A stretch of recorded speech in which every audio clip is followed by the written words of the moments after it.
শুভ সন্ধ্যা।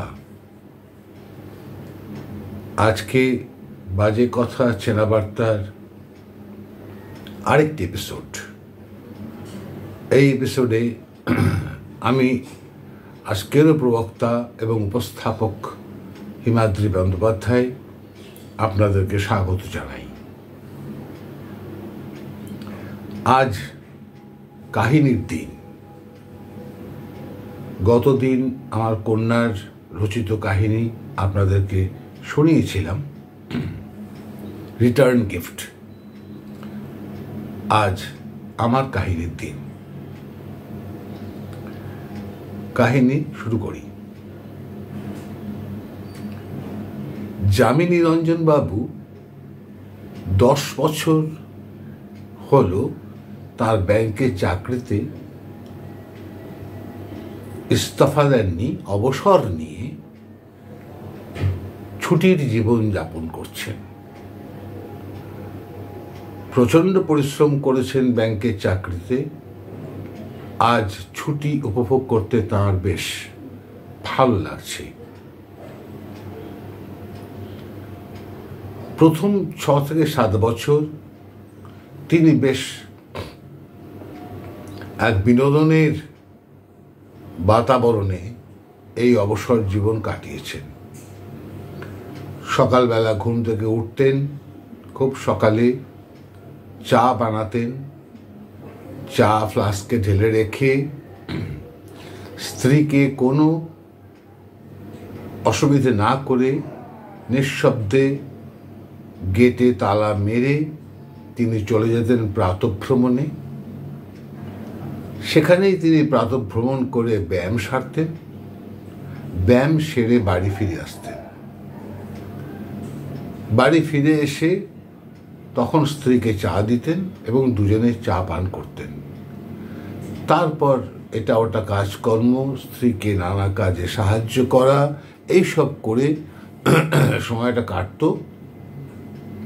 এরপর স্নান খাওয়া, দ্বিপ্রাহরিক বিশ্রাম, সামান্য নিদ্রা, আবার বিকেলবেলা চা খাওয়া, একটু পৃথিবীর খবরাখবর নেওয়া দূরদর্শনে, এবং তারপর আবার বিশ্রামে চলে যাওয়া। এই ছিল তার বিগত 6-7 বছরের রুটিন। যামিনী রঞ্জন রায়, যার আরেকটি পরিচয় আছে, তিনি শুধু ব্যাংক কর্মী ছিলেন না, তিনি বাংলা সাহিত্যের সঙ্গে সরাসরি যুক্ত। প্রায় 50 বছর ধরে তিনি ছোট গল্প এবং উপন্যাস লিখছেন। শুরু হয়েছিল একেবারে অচেনা হিসেবে, কিন্তু বছর 15 এগিয়ে আসার পর তার ভাগ্য খুলে যায়। তার রচনা প্রকাশকদের দৃষ্টি আকর্ষণ করে।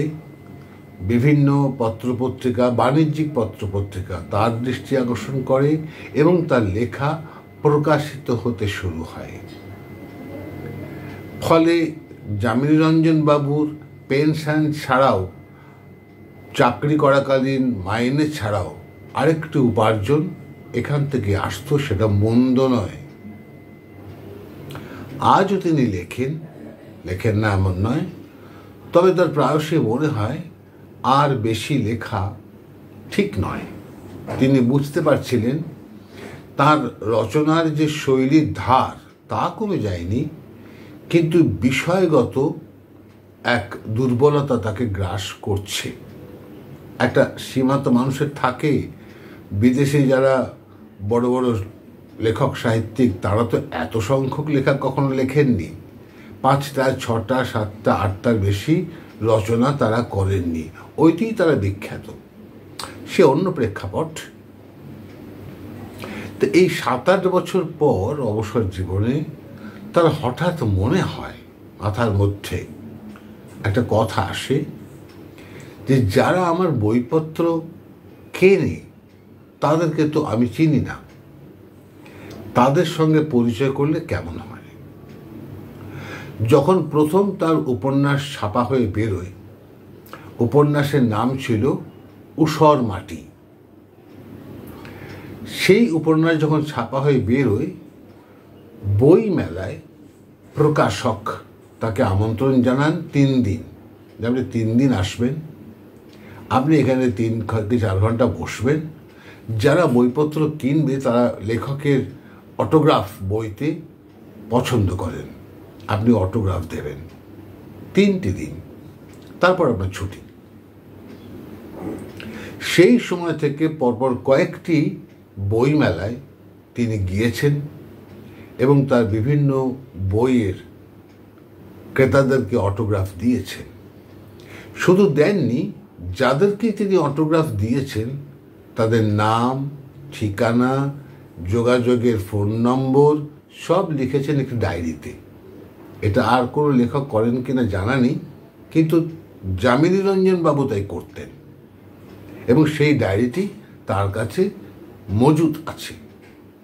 তিনি আরেকটি কাজও করতেন, যখন তিনি যে রচনা লিখতেন তখনই সেই রচনার যে উৎস, যেখান থেকে সেই রচনার রসদ পেয়েছেন, তা খুব সংক্ষেপে আরেকটি ডায়েরিতে লিখে রাখতেন। এই 2টি ডায়েরি তিনি সযত্নে তার আলমারিতে রেখে দিতেন। তার কাছে এই 2টি ডায়েরি অত্যন্ত মূল্যবান। তো হঠাৎই তার মনে হয় যে যারা তার বইপত্র কেনে তাদের সঙ্গে একবার সম্যক সাক্ষাৎ করলে কেমন হয়। কথাটি স্ত্রীর কাছে পারতেই স্ত্রী আপত্তি করেন। তিনি বলেন, আমার মত নেই, তুমি লেখক, তোমাকে সাধারণ মানুষ দেখবে বইয়ের মধ্যে, ওখানে তোমার ছবি থাকলে ছবিটুকু দেখবে, এর বেশি তো কোনো প্রয়োজন নেই। তুমি যখন বাজারে যাবে, যখন তুমি অফিস যাবে, যখন তুমি অন্য কোনো কাজে বেরোবে ব্যক্তিগত, তখন তুমি একজন সাধারণ মানুষ। কিন্তু যখন তুমি লিখছো, সেই লেখা প্রকাশ পাচ্ছে, তখন তুমি সাধারণ নও, তুমি বিশেষ। এই বিশেষ লোকের সাধারণ লোকের সঙ্গে সাক্ষাৎ করতে নেই, আমার এটা মনে হয়। যেহেতু যামিনী রঞ্জন বাবুর এই সাহিত্য জীবনে, কর্মজীবনে তাঁর স্ত্রীর একটা বিরাট ভূমিকা আছে, তিনি যামিনী রঞ্জন বাবুকে কোনো কাজে বিঘ্ন করতেন না, বরঞ্চ তাকে উৎসাহিত করতেন।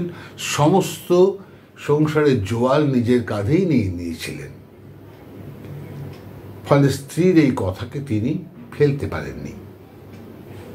কিন্তু স্ত্রী আজ 2 বছর আগে গত হয়েছেন। হঠাৎই বিছানায় তার পাশে শুয়ে শুয়ে তার অজ্ঞাত সারে একটি হৃদরোগে আক্রান্ত হয়ে চিরনিদ্রায় শায়িত হয়েছেন। 3 ঘন্টা পরে যামিনী বাবু বুঝতে পেরেছেন, জানতে পেরেছেন। ফলে স্ত্রীর কথায় তার ওই যে ইচ্ছে, তা বাস্তবায়িত করতে তার পক্ষে সম্ভব হয়নি। আজ তিনি একদম একা, বাড়িতে একদম একা। একটি কাজের বৃদ্ধা মহিলা এসে রান্না করে দিয়ে যায়, ভালো রাঁধে সে। আর একটি অল্প বয়সের মেয়ে এসে ঘর মোছা, ঘর ঝাড়া এ সমস্ত করে দিয়ে যায়। এই নিয়েই আজ কিছুদিন ধরে যামিনী রঞ্জন বাবু তার প্রাত্যহিক জীবন অতিবাহিত করছেন। নিঃসঙ্গতা আছে, অনেকটাই নিঃসঙ্গতা কাটাবার জন্যই তার মাথার মধ্যে আবার কথাটি চাগার দেয় যে আমি যদি আমার পাঠকদের সঙ্গে একবার যোগাযোগ করি, তার মত, তার নিজের মত, যে পাঠককে সম্যক সাক্ষাৎ করে তিনি বুঝতে চান। তিনি নিজেকে প্রথমে মনে করেন একজন মানুষ, তারপরে তিনি একজন শিল্পী, এটা তিনি মনে করেন। ফলে মানুষ হিসেবে আরেক মানুষের মুখোমুখি দাঁড়াবার তার ইচ্ছে আবার তার মনের মধ্যে উকি দেয়। এই উকি দেওয়ায় যেহেতু স্ত্রী আর নেই, বাধা দেবার কেউ নেই, তিনি ডায়েরি খুলে বসেন এবং প্রথম যে নামটি পান, তার বাড়ি কোন নগর, ভদ্রলোকের নাম শ্রী জগন্নাথ কর্মকার। ঠিকানা লেখা আছে, ফোন নম্বর লেখা আছে। ওই ফোন নম্বরে তিনি ফোন করেন, কিন্তু অটোমেটেড ভয়েস জানায় এই নাম্বারের কোনো অস্তিত্ব আর নেই। তিনি বোঝেন ফোন নাম্বারটি বদলে গেছে। অগত্যা সেই ঠিকানা ধরে ধরে তিনি যাওয়া মনস্থ করেন। একদিন সকাল সকাল দ্বীপ্রাহরিক আহার শেষ করে 11টার মধ্যে তিনি বেরিয়ে পড়েন কোন্নগরের উদ্দেশ্যে।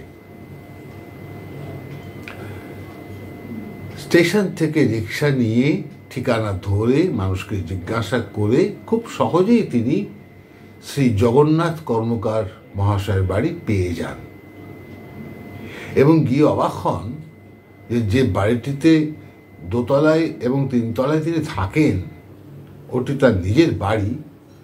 একতলায় একটি সুদৃশ্য এবং সুবৃহৎ একটি সোনার অলংকারের শোরুম, বিশাল। তার গেটে, কাঁচের গেটে 4টে সিকিউরিটি গার্ড। উনি বুঝতেই পারেন যে এত সিকিউরিটি গার্ড মানে ভেতরে অমূল্য সম্ভার রয়েছে। তিনি জিজ্ঞাসা করে জানতে পারেন পাশে সিঁড়ি দিয়ে রাস্তা গেছে দোতলায়, সেখানে গেলেই তিনি সাক্ষাৎ করতে পারবেন। সিঁড়ি দিয়ে তিনি ওঠেন, উঠে আবার বাধা পান। সামনে গ্রিলের গেট, একটি নয়, স্পষ্টত 2টি গেট, গায়ে গায়ে 2টি গেট এবং তা তালা দেওয়া। তিনি কলিং বেল টেপেন। আর একজন সিকিউরিটি সশস্ত্র এসে হাজির হয়। কাকে চান? উনি বলেন, আমি শ্রী জগন্নাথ কর্মকারের সঙ্গে সাক্ষাৎ করতে চাই। জগন্নাথ বাবু। লোকটি কিছুক্ষণ থমকায়, থমকে দাঁড়িয়ে ভেতরে চলে যায়। এরপর আবার ফিরে আসে, ফিরে এসে জানায়, আপনি কোত্থেকে এসেছেন? যামিনীবাবু বলেন, আমি কলকাতা থেকে এসেছি। সে আবার ফিরে যায় এবং আবার ফিরে আসে এবং 2টি গেট একটি একটি করে খোলে। আসুন ভেতরে, ভেতরে এসে বসুন। গেট খুলেই তিনি যে ঘরে পা দেন সেটি সুবৃহৎ একটি ঘর এবং অবশ্যই দেখে বোঝা যায় এইটি ড্রয়িং রুম, বৈঠকখানা। ঘরটির আপাদমস্তক তাকিয়ে তিনি বুঝতে পারেন অত্যন্ত বিলাসবহুল একটি ড্রয়িং রুম। ঘর জোড়া সোফা, যে সোফা রেডিমেড কিনতে পাওয়া যায় না, অর্ডার দিয়ে বানাতে হয়। এবং ঘরে ছড়িয়ে রয়েছে অন্তত 5 থেকে 7টি বুককেস, ঝকঝকে তকতকে বইয়ে ঠাসা বুককেস। সিকিউরিটি গার্ড তাকে বলে, আপনি বসুন। স্যার পুজো করছেন, একটু দেরি হবে। আপনি কি জল খাবেন? রোদ থেকে এসে যদি জল খেতে চাননি, তিনি মাথা নাড়েন। সিকিউরিটি গার্ড চলে যায়, উনি চুপটি করে বসেন। আজ বয়স তার 70। এতটা পথ পার হয়ে এসে তার বেশ কষ্টই হচ্ছিল, অভ্যাস নেই বহুদিন। এবং তিনি বইয়ের আলমারিগুলোর দিকে তাকিয়ে দেখতে থাকেন। হঠাৎই একটি আলমারির দ্বিতীয় তাকের বাঁ হাতে কোনায় 7টি 8টি বই দেখেন। তাতে লেখা রয়েছে যামিনী রঞ্জন রায়। অর্থাৎ এ বাড়িতে তার লেখা বইয়ের, তার প্রকাশিত বইয়ের সংগ্রহ আছে। খুশি হন তিনি, সমস্ত লেখক খুশি হন। তিনি বসে অপেক্ষা করেন। মিনিট 10 পর যে ব্যক্তি ড্রয়িং রুমে প্রবেশ করেন অন্দরমহল থেকে, তার পায়ের পাদদুটি দেখেই যামিনীবাবু বুঝতে পারেন যে অত্যন্ত বিলাসী একটি মানুষ। ঝকঝক করছে তার পায়ের পাতা, ফর্সা দুধের মতো সাদা, খালি পা, একটি অত্যন্ত মূল্যবান ধুতি তিনি পরে আছেন, দেখে বোঝাই যাচ্ছে মূল্যবান ধুতি, এবং গায়ে একটি আদির সাদা পাঞ্জাবি। সেই সাদা পাঞ্জাবির ভেতরটা স্পষ্ট দেখা যাচ্ছে নির্লোম একটি শরীর। ভদ্রলোক ঢুকতেই যামিনীবাবু উঠে দাঁড়ান, হাত জোর করেন এবং বলেন, আমার নাম যামিনী রঞ্জন রায়, আমি কলকাতা থেকে আসছি। উনিও হাত জোর করেন, বসতে বলেন। তারপর সোফার আরেকটি প্রান্তে ভদ্রলোক বসে প্রশ্ন করেন, আপনি কাকে চাইছেন, কার খোঁজ করছেন? আপনি কি আমাকে চাইছেন? যামিনীবাবু বলেন, বোধহয় না, আমি শ্রী জগন্নাথ কর্মকার মহাশয়কে চাইছি। ভদ্রলোক বলেন, উনি আমার বাবা, আজ 4 বছর হলো তিনি মারা গেছেন। যামিনীবাবু খুব অস্বস্তিতে পড়ে যান। তিনি বলেন, সত্যি দুঃখের ব্যাপার, আমি বুঝতে পারিনি, আমি কথাটা বললে আমরা হয়তো আঘাত করলাম। তিনি বলেন, না না না না, আমার বাবার মৃত্যু অবশ্যম্ভাবী ছিল, কারণ বাবা ক্যান্সার রোগী ছিলেন, তার মৃত্যু হয়েছে। আমার নাম সোমনাথ কর্মকার। ফের দুজনে নমস্কার বিনিময় করেন। যামিনীবাবুকে তিনি জিজ্ঞাসা করেন যে বাবার সাথে আপনি সাক্ষাৎ করতে কেন এসেছেন? যামিনীবাবু বলেন, আমি কেন এসেছি তার সাক্ষ্য বহন করছে আপনাদের বুক শেলফ, বুক কেস। অবাক হন ভদ্রলোক, বুক কেস কেন? যামিনীবাবু তার অনুমতি নিয়ে উঠে গিয়ে ওই বুক কেসটির ওই 2 নম্বর তাকের কোণার দিকে 7-8টি বই দেখান। উনি দেখিয়ে বলেন, এই বইগুলির রচয়িতা আমি। আমার কাছে যে রেকর্ড আছে, আপনার বাবাই হয়তো হবেন, তিনি বইমেলা থেকে আমার কাছ থেকে একটি বইয়ের অটোগ্রাফ নিয়ে কিনে নিয়ে আসেন। আমার মনে সাধ হয়েছে যে আমি সেই সমস্ত বই ক্রেতাদের সঙ্গে সাক্ষাৎ করব। আজ আমার প্রথম দিন, আমি তাঁর সঙ্গে সাক্ষাৎ করতে এসেছি। তিনি কেমন আছেন, আমি কেমন আছি, আমি আজকাল কি লিখছি, তার মনে নানা প্রশ্নের উত্তর দেব। ভদ্রলোক শোনামাত্র হো হো করে হেসে ওঠেন। হেসে উঠে হাসি থামিয়ে তিনি বলেন, আপনি ভুল করছেন। আমার বাবা যদি আপনার থেকে বই কিনেও থাকেন, এ সমস্ত বইয়ের কোনো বই আমার বাবা বা তাঁর বাবা, আমার ঠাকুরদা, পড়েননি, আমিও পড়িনি। পড়া আমাদের পক্ষে সম্ভব নয়। নিচে তো দেখলেন আমাদের একটি সোনার দোকানের শোরুম, এরকম আরও 3টি আছে। এই 4টি শোরুম আউটলেট সামলে আমাদের পক্ষে এগুলো করার সময় নেই। ব্যবসা দেখতেই আমাদের সারাদিন চলে যায়। যামিনীবাবু অবাক, বলেন কি, এ সমস্ত বই আপনারা পড়েননি? সবই তো ভালো ভালো বই আপনাদের কালেকশানে রয়েছে, পড়েননি? তাহলে কালেকশন করেছেন কেন এত বই, এতগুলো বুক শেলফ? ভদ্রলোক বলেন, যদি আপনি আর 2 বছর পরে আসেন, আপনি আরও 2টি বুক কেস দেখতে পাবেন এবং আরও বই দেখতে পাবেন। আমি বই সংগ্রহ করি, আমার বাবা বই সংগ্রহ করেছেন, আমার ঠাকুরদাও বই সংগ্রহ করেছেন, কিন্তু কেউই আমরা পড়িনি। বই পড়বার বিলাসিতার সময় আমাদের নেই। যামিনী রঞ্জন রায় সাহিত্যিক, মাটির সাথে তিনি মিশে যান। কি শুনছেন তিনি? স্ত্রীর অসম্মতি সত্ত্বেও তিনি আজ প্রথম বাড়ি থেকে বেরিয়েছেন এক পাঠককে মিট করবেন, তার সাক্ষাৎ করবেন। এই অভিজ্ঞতা একটি পরিবারের ড্রয়িং রুম বইয়ে ঠাসা, তারা কোনো বই পড়ে দেখেননি, কিন্তু দেখে স্পষ্ট হচ্ছেন যামিনীবাবু যে বইয়ের অত্যন্ত সযত্ন রক্ষণাবেক্ষণ করা হয়। ঝকঝক করছে বুককেস, ঝকঝক করছে প্রত্যেকটি বই।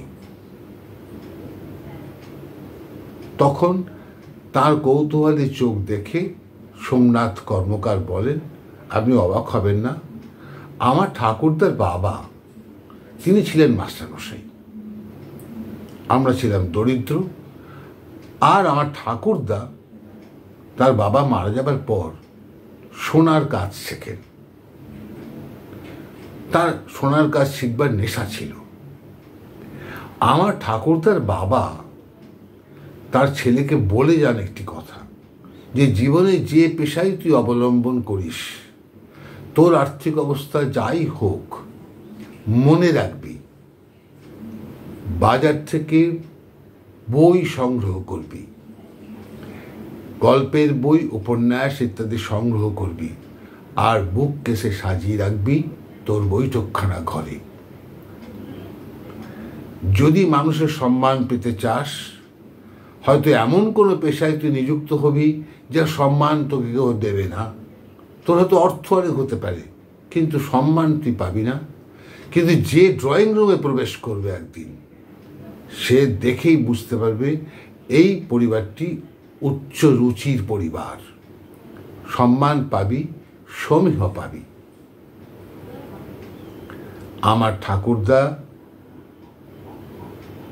সোনার ব্যবসা শুরু করেন এবং বেশি সময় তার লাগেনি। খুব কম সময়ে তিনি সাফল্য পান এবং তিনি ক্রমশ শোরুমের সংখ্যা বৃদ্ধি করেন। আমরা সেই ব্যবসা আজও চালিয়ে যাচ্ছি। আজ আমরা 3 পুরুষ ওই বইপত্র কিনছি, বুকশেলফ কিনছি, তাতে রাখছি, পড়ছি না আমরা কেউ। ও পড়ার সময় নেই, ওটা তো কল্পনার ব্যাপার। আমাদের ব্যাপার রূঢ় বাস্তব নিয়ে, কল্পনা দিয়ে কী করব। ও আপনারা লেখেন, আপনাদের সময় আছে, আপনাদের কাজ নেই হাতে, কিন্তু আমাদেরও সময় নেই। লজ্জায়, ঘৃণায়, অবমাননায় যামিনী রঞ্জন রায় মাটির সাথে মিশে যান। তার বুক ফেটে কান্না আসতে থাকে, এ আমি কি করলাম? স্ত্রী মালবিকার কথা কেন শুনলাম না? কেন আমি এলাম এত দূর এই রোদ মাথায় নিয়ে? ভদ্রলোক বললেন, আপনি কিছু খাবেন? এই দুপুরবেলা এসেছেন। যামিনী বাবুর তখন খাওয়ার মতো অবস্থা নেই, শুধু পালাতে চান তিনি এখান থেকে, গা ঢাকা দিতে চান। কারণ তিনি বুঝতে পারেন যে তিনি ব্যর্থ, তার অগ্রজ যারা সাহিত্যে ছিলেন, কাব্যে ছিলেন, সকলে ব্যর্থ। তারা যা বলতে চেয়েছেন, যা বলেছেন, যে স্বপ্ন মানুষকে দেখিয়েছেন, কিচ্ছু সার্থক হয়নি, সব ব্যর্থ। কিছু কালি আর কাগজের অপব্যবহার হয়েছে, বিনষ্ট হয়েছে। কিছু গাছ কাটা হয়েছে আর তা দিয়ে কাগজ বানানো হয়েছে।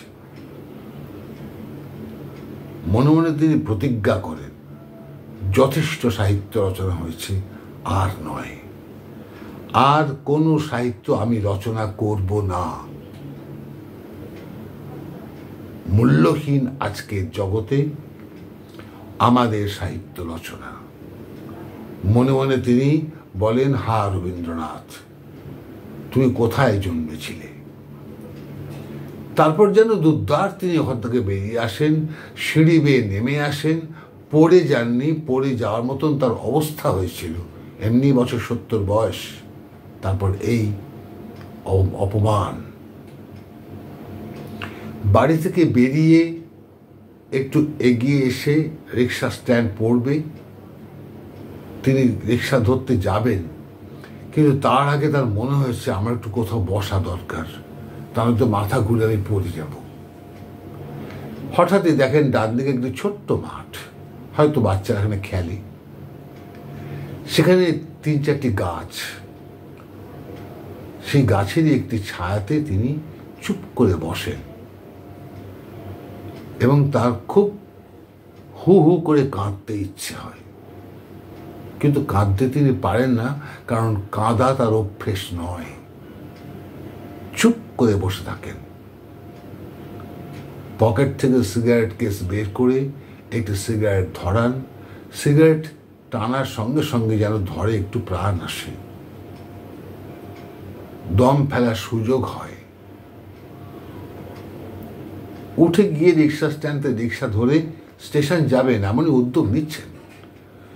হঠাৎই দুটি ছেলে, সদ্য যুবক হয়েছে, তারা হন্তদন্ত হয়ে ছুটে ছুটে তাঁর সামনে এসে দাঁড়ায়। তিনি ওদেরকে চেনেন না। তারা দুজনে এসে দাঁড়িয়ে এক মুখ হাসি দিয়ে সোজা এসে তাকে সাষ্টাঙ্গে প্রণাম করে। তার মধ্যে একজন খুব সপ্রতিভ। সে বলে, আপনি এসেছেন এখানে? ও বলল আপনি আমাদের বাড়িতে এসেছিলেন, আপনাকে আমাদের বাড়ি থেকেও বেরোতে দেখেছে। আমি ক্লাবে একটি মিটিংয়ে ছিলাম, আমাদের পুজোর মিটিং। আমি সেই জন্য মিটিংয়ে ছিলাম। ও গিয়ে জানালো আমি মিটিং ফেলে ছুটে এসেছি। আপনি এখানে এসেছেন শুধু নয়, আমাদের বাড়িতে এসেছেন। আপনি কি আমার বাবাকে চেনেন? কোনো উত্তর যামিনী বাড়ি দিতে পারেন না। তিনি হাঁ করে তাকিয়ে থাকেন। ততক্ষণে তার দুই চোখ লাল টকটক জবা ফুলের মতো। কেঁদে ফেলার উপক্রম।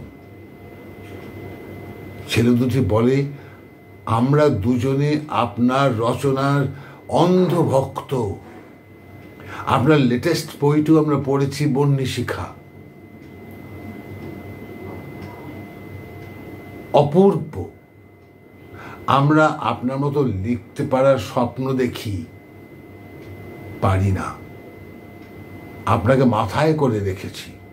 আমরা জানি সরকার আপনাকে কোনো স্বীকৃতি দেয়নি। কোনো দরকার নেই স্যার, কোনো দরকার নেই। আমরা যে আপনাকে ভালোবাসি, এই আপনার স্বীকৃতি। সরকারের স্বীকৃতির প্রয়োজন নেই। এইবার যামিনীবাবু জিজ্ঞেস করেন, তুমি কি সোমনাথ কর্মকার বাবুর ছেলে? হ্যাঁ, আমি তার একমাত্র ছেলে। তুমি সাহিত্য পড়ো? হ্যাঁ স্যার, ভীষণভাবে পড়ি। পড়ার বই থেকে বেশি পড়ি। আমি গ্র্যাজুয়েশন করছি, আগামী বছর শেষ। ও, তোমাদের বাড়িতে যে সমস্ত বই আছে রাখা বুক কেসে, তুমি সব পড়েছ? সে জানেন না, ওখান থেকে কোনো বই নিয়ে আমি পড়িনি। ওখানে বইয়ে হাত দেওয়া নিষেধ। আমি লাইব্রেরি থেকে নিয়ে পড়েছি, বাড়ির কেউ জানে না। এবং আপনাকে বলি, আমরা একটি পত্রিকা বের করি, এবং সেই পত্রিকাটির বেশি পুরনো নয়, খুব সাম্প্রতিক পত্রিকা। আপনার উপন্যাসের নাম থেকে সেই নামকরণ করেছি, ঊষর মৃত্তিকা।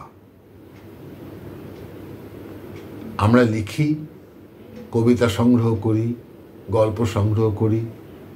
খুবই সাধারণ লিটল ম্যাগাজিন, খুব মূল্য নেই। হাতে হাতে বিক্রি করে যেটুকু পয়সা ওঠে, তারপর আবার নিজেদের পকেটের পয়সা দিয়ে আবার একটি ছাপাই প্রত্যেক মাসে, আমাদের মাসিক পত্রিকা। যামিনীরঞ্জন বাবুর চোখ লাল ছিল, কখন তা সাদা হয়ে যায়। তার দুই ঠোঁট কাঁপছিল, কান্না আসি আসি অবস্থা।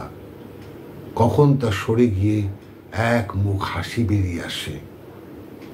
তিনি দুটি ছেলেকে জড়িয়ে ধরেন এবং বলেন, তোমাদের জন্যই বেঁচে আছি, তোমাদের মুখ চেয়েই বেঁচে আছি। সব কিছু শেষ হয়ে যায়নি তাহলে? তোমাদের পত্রিকার ঠিকানা ইত্যাদি আমাকে দাও, আমি তোমাদের পত্রিকায় গল্প পাঠাবো, ছেপো। এ কথা শুনে ছেলে দুটি আবার তার পায়ে প্রণাম করে। তাহলে তো স্যার আমাদের পত্রিকা বিখ্যাত হয়ে যাবে। আমি পাঠাবো, তুই চিন্তা করো না। আর তোমাদের পত্রিকার কোনো কপি তোমাদের কাছে কি আছে? না স্যার, কাছে নেই, সব বিক্রি করে দিয়েছি। আমরা গিয়ে আপনাকে পত্রিকা দিয়ে আসবো আপনার বাড়ির ঠিকানায়, আপনি লিখে দিন, আমরা আপনার বাড়ি যাব। এক অদ্ভুত দুটি প্রজন্মের মিলন হলো ওই গাছের তলার ছায়ায়।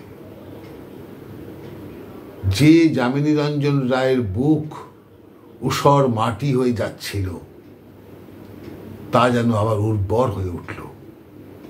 আবার যেন মনে হলো তার সুজলাং সুফলাং মলয়জ শীতলাং। তিনি স্ত্রীকে উদ্দেশ্য করে বললেন মনে মনে, দেখলে মালবিকা, দেখলে আজকে কি অভিজ্ঞতা হলো, তুমি দেখলে, তুমি খুশি তো? ছেলেদের বললো, চলুন স্যার, আপনি কোন পথে যাবেন? ট্রেনে যাবেন তো? আপনাকে ট্রেনে তুলে দিয়ে আসি। না করতে পারলেন না যামিনী বাবু। ওদের সঙ্গে দুপা হাঁটতে তার ইচ্ছে হলো। তারা দুটি রিক্সা ভাড়া করলো, করে তারা তাকে ট্রেনে তুলে দিয়ে আসলো। এক বুক আশা, এক বুক ভালোবাসা, এক বুক শান্তি নিয়ে যামিনী বাবু সন্ধে নাগাদ তার বাড়ি ফিরে গেলেন। এই পর্যন্তই গল্প। আজকে গল্পের দিন ছিল। যদি আপনাদের ভালো লাগে, হ্যাঁ, এই গল্প অবশ্যই আমিষ নয়, নিরামিষ। যদি আপনাদের ভালো লাগে, শেয়ার করবেন, প্লিজ সাবস্ক্রাইব করবেন, এবং যাদেরকে শেয়ার করলেন তাদেরকেও বলবেন সাবস্ক্রাইব করতে এবং শেয়ার করতে। আমি চাই, যদি আমি যোগ্য হয়ে থাকি, আপনাদের কাছে এই এপিসোড তুলে ধরার পক্ষে যোগ্য হয়ে থাকি, তাহলে ছড়িয়ে যাক সবার কাছে। এই অবধি জানিয়ে আজকে শুভরাত্রি জানাচ্ছি। নমস্কার।